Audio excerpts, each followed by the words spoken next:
अपनी फ़ोटोग्राफ़ी और वीडियोस बना के अपने आप को हाईलाइट्स करते हैं, लेकिन हम ऐसा होने नहीं देंगे।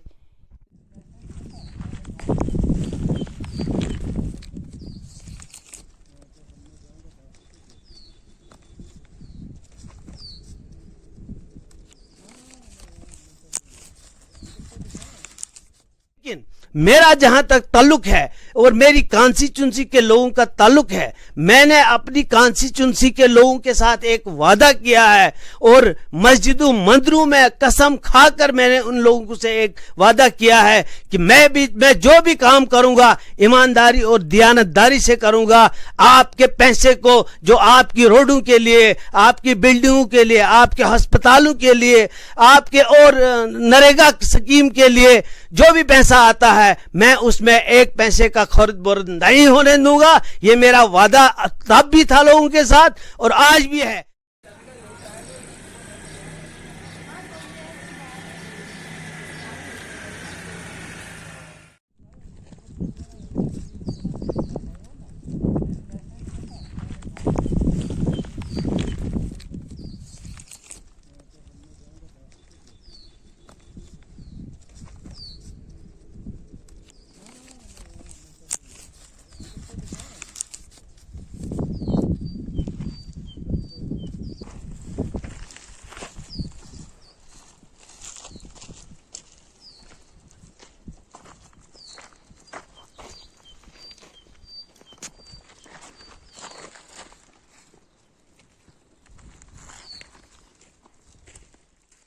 शुक्रिया जाफर साहब, आपने मुझे सवाल किया है और बहुत ही अच्छा सवाल किया है।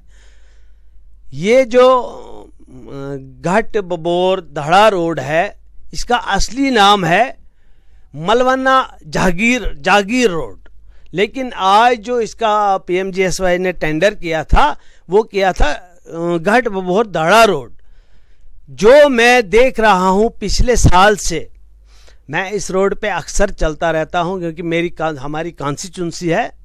हम अपनी कॉन्स्टिट्यूंसी में हफ्ते में ज़रूरी एक बार दौरा लगाना चाहते हैं और लगाते हैं। तो जो हमने इस रोड में देखा, मैंने बार बार एक्सीन को फ़ोन किया, मैं उनके ऑफिस में गया। तो जब लोगों की बहुत सारी शिकायतें, कभी बोलते थे मशीन भेजो, यहाँ हमारी गाड़ी फंस गई है, कभी कुछ बोलते थे, तो मैं फ़ोन उठा के या खुद ऑफिस में जाके एक्सीन साहब को करता था। लेकिन 6 महीने 7 महीने से मैं देख रहा हूँ कि कोई एक्शन नहीं हुआ। बाय द वे मैं कल और फिर कहीं जा रहा था तो मैं देख रहा हूँ यहाँ काशोड़ के इस साइड, इस तरफ, वहाँ मैकडम ये लुक ब्लैक टॉपिंग का काम हो रहा था। तो अचानक मुझे नीचे ज़मीन पे नज़र पड़ी, वहाँ मुझे खाली मिट्टी नज़र आई और मिट्टी पे वो जो मैकडम डाल रहे थे वो खाली मिट्टी पे डाल रहे। तो फिर मैं गया, जो उन्होंने डाली थी, मैं 2-4 जगह मैंने उसको देखा। तो मैंने थोड़ा सा हाथ से निकालने की कोशिश की और वो हाथ से निकली। मैंने देखा तो नीचे खाली मिट्टी। मैंने ऐसा इसको एक्सीन साहब को फ़ोन किया, उसके बाद मैंने चीफ इंजीनियर साहब को फ़ोन किया, लेकिन कोई फ़ोन नहीं किया। लेकिन चीफ इंजीनियर साहब को मैंने मैसेज किया। मैं झूठ नहीं बोलता हूँ, ना कभी झूठ बोलूँगा, मैं जो सच्चाई है वही बोलूँगा। तो मैंने मैसेज किया, लेकिन वहाँ से कोई रिप्लाई मुझे नहीं आया और नहीं मुझे किसी ऑफिसर का फ़ोन आया, क्योंकि वहाँ मैंने देखा, मैंने वहीं पे बोला होता सब कुछ, लेकिन वहाँ ना कोई सुपरवाइजर था, ना कोई जेई था, ना कोई AEE था, ना कोई एक्सीन था, और ब्लैक टॉपिंग का काम चल रहा था। तो मैंने वो काम रुकवा के मैं थोड़ा सा आगे गया, मैंने सारी रोड चेक की। हाँ, रोड में काम, ये भी मैं बोलूंगा कि काम अच्छा हुआ है, लेकिन सिर्फ वॉलिंग का काम अच्छा उन्होंने किया है। मुझे कोई जाती शरारत नहीं है, लेकिन मेरा जहां तक ताल्लुक है और मेरी कॉन्स्टिट्यूंसी के लोगों का ताल्लुक है, मैंने अपनी कॉन्स्टिट्यूंसी के लोगों के साथ एक वादा किया है और मस्जिदों मंदिरों में कसम खाकर मैंने उन लोगों से एक वादा किया है कि मैं जो भी काम करूंगा ईमानदारी और दियानतदारी से करूंगा।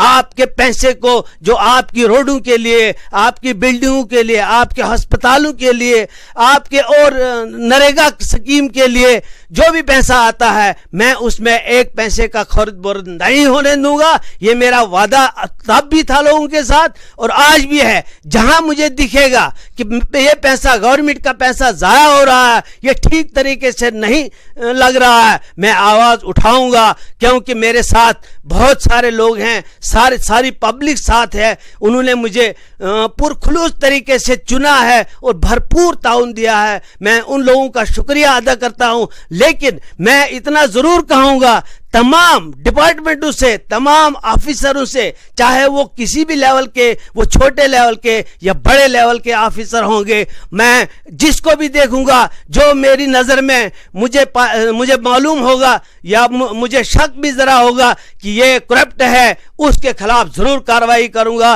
और उसके खिलाफ आखिरी दम तक लड़ूंगा। क्योंकि मैं ये कतई भी बर्दाश्त नहीं करूंगा कि कोई ऑफिसर यहाँ पे किसी किस्म की कोई करप्शन करे या उसमें मुलविस पाया गया। क्योंकि मैं सीधा प्रधानमंत्री के पास जाऊंगा या उनको ईमेल करूंगा कि फलाना अफसर यहाँ करप्ट है, इसको इलाज कीजिए और इसको सही कड़ी से कड़ी सजा दीजिए। इसलिए मैं तमाम छोटे बड़े ऑफिसर को, एडमिनिस्ट्रेशन को ये जरूर आपके माध्यम से कहना चाहूंगा कि वो होशियार रहें और ईमानदारी और दयानतदारी का सबक पढ़े, ईमानदारी और दयानतदारी से काम करें। क्योंकि ये पैसा लोगों का है, ये किसी का नहीं है, ये गवर्नमेंट ने दिया है, ये सरकार ने दिया है, ये सही तरीके से इस्तेमाल होना चाहिए, वरना उस ऑफिसर को कड़ी से कड़ी सजा मिलेगी जो इसमें किसी भी किस्म का मुलविस पाया जाएगा। इसलिए पूरा ख्याल रहे और होशियारी से काम करे, दयानतदारी और ईमानदारी से, जैसे मैं कर रहा हूं। मैंने लोगों के साथ वादे किए हैं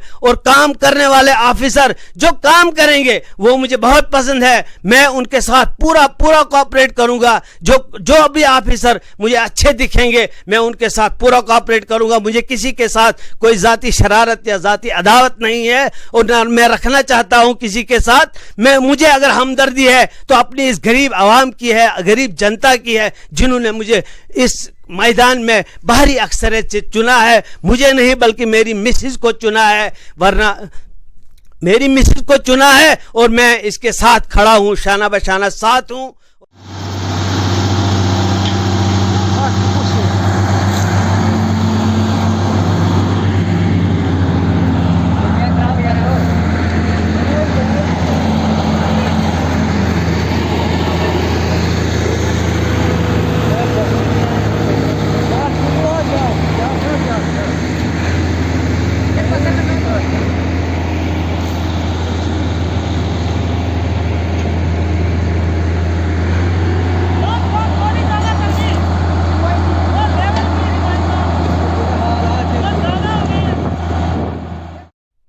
जहाँ तक हमने देखा है अपनी कॉन्स्टिट्यूंसी में जो स्वच्छ भारत अभियान है, ऐसा हमने कुछ नहीं देखा। ये जो डिपार्टमेंट्स हैं अपनी फोटोग्राफी और वीडियोस बना के अपने आप को हाईलाइट्स करते हैं, लेकिन हम ऐसा होने नहीं देंगे।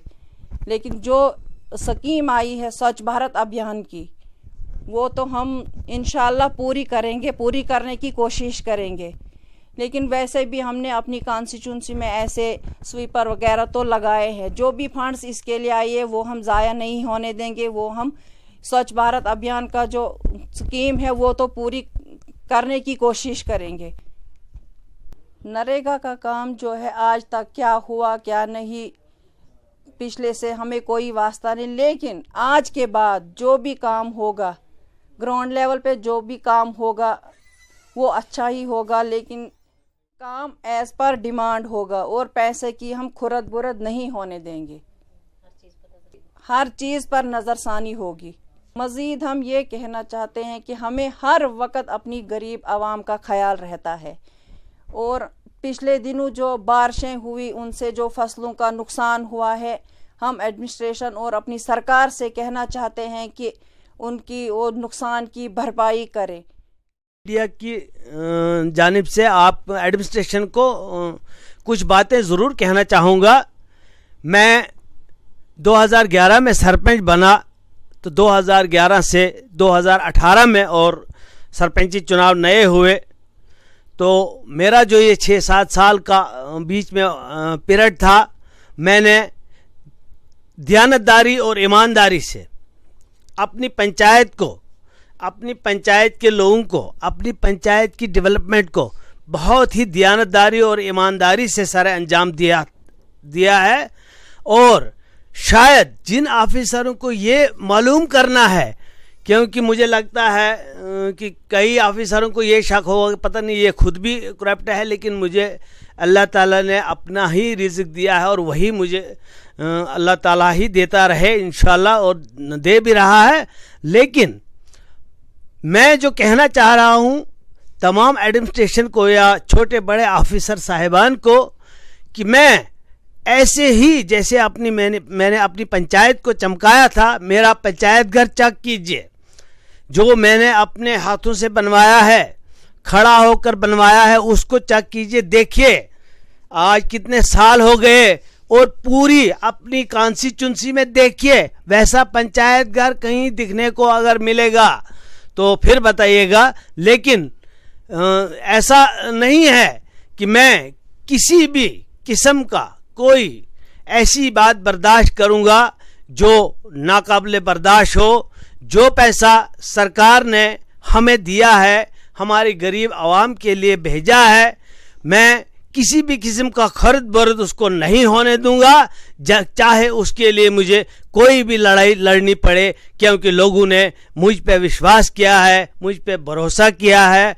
तो मैं उस भरोसे को कायम और दायम रखना चाहता हूं, और अपनी आवाम को ये मैसेज देना चाहता हूं कि जो भी पैसा, जो भी आपके लिए गवर्नमेंट का खजाना आएगा, उस खजाने को लूटने वालों को मैं लूटने नहीं दूंगा। जो आज तक उन्होंने किया वो किया, आज के बाद ऐसा कभी नहीं होगा। और अगर किसी किस्म का मुझ पे कोई भी इल्ज़ाम आयद होता है तो मैं उसके लिए बिल्कुल अपने लोगों से ये कहना चाहूँगा कि जो सज़ा मुझे देना चाहें मुझे दे सकते हैं। अगर मुझे किसी भी किस्म कहीं पे कोई किसी किस्म की कोई कमीशन या कोई और किस्म का कोई पैसा जो सरकारी खजाने से लूटा गया हो, ऐसा कुछ नहीं है। मैं दयानतदारी और ईमानदारी से ये काम सारे अंजाम दूंगा। ये मेडिकल कॉलेज जब कांग्रेस का एक कन्वेंशन थी वहाँ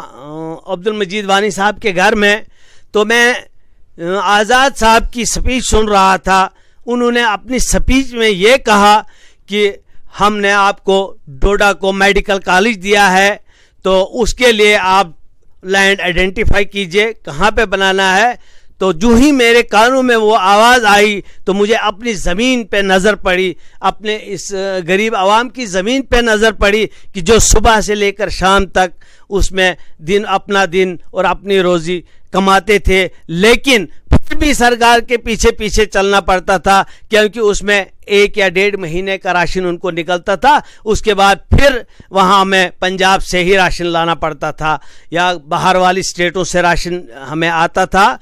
तो मैं इसलिए जब मेरे कानों में वो आवाज़ गई तो मैंने एकदम से आज़ाद साहब के सामने खड़ा होकर बोला कि ये एक ज़मीन हमारे पास है, हम ये ज़मीन देंगे।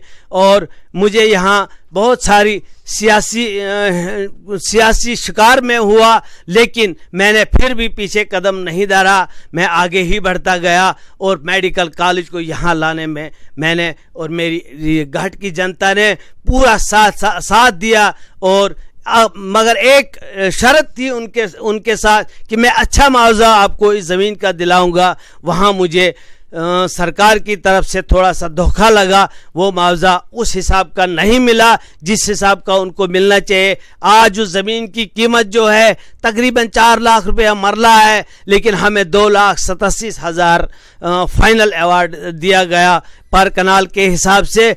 मैं इस गवर्नमेंट से ये अपील करना चाहूँगा कि अगर उन गरीब आवाम को जिन्होंने मेडिकल कॉलेज की ज़मीन दी, उनको तो अल्लाह की तरफ से, भगवान की तरफ से अजर तो मिलेगा ही, लेकिन अगर सरकार की तरफ से कुछ हेल्प हो जाए, उस मुआवजे को दोबारा से कुछ किया जाए, तो उनको और थोड़ा सा पैसा दिया जाए, तो मैं सरकार का शुक्रगुजार रहूँगा।